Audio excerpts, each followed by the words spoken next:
সকল ঈদের সেরা ঈদ ঈদে মিলাদুন্নবী সাল্লাল্লাহু তাআলা আলাইহি ওয়াসাল্লাম কেন বলা হয়? কারণ ঈদে মিলাদুন্নবী মানেই হচ্ছে ইসলামের আগমন। ঈদে মিলাদুন্নবী সাল্লাল্লাহু তাআলা আলাইহি ওয়াসাল্লাম হচ্ছে কালেমার দাওয়াত। ঈদে মিলাদুন্নবী সাল্লাল্লাহু তাআলা আলাইহি ওয়াসাল্লামের মাধ্যমে আমাদের উপরে এসেছে রহমত এবং শিফার ভান্ডার পবিত্র শ্রেষ্ঠ গ্রন্থ আল কোরআন। পবিত্র ঈদে মিলাদুন্নবী সাল্লাল্লাহু তাআলা ইসলামের মাধ্যমে পেয়েছি আমরা সালাত, সর্বশ্রেষ্ঠ ইবাদত নামাজ। পবিত্র ঈদে মিলাদুন্নবী সাল্লাল্লাহু তাআলা আলাইহি ওয়াসাল্লামের মাধ্যমে পেয়েছি আমরা যাকাত। পবিত্র ঈদে মিলাদুন্নবী সাল্লাল্লাহু তাআলা আলাইহি ওয়াসাল্লামের মাধ্যমে পেয়েছি যেটাকে আল্লাহকে পাওয়া সহজ, মাহে রমাদানুল মুবারক মাস।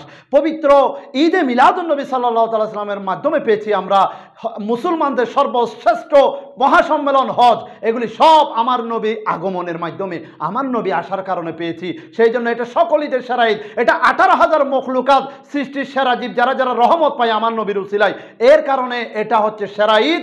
সুতরাং আমাদের কাছে মা বাবার মতো মহানিয়ামত, খেদমত, নিয়ামত পেয়েছি আমার নবীর তশরিফ আগমনের মাধ্যমে, মিলাদের মাধ্যমে। সুবহানাল্লাহ। সেই জন্য এটা সকল ঈদের সেরা ঈদ। সবাইকে ঈদের দাওয়াত, ঈদ মুবারক।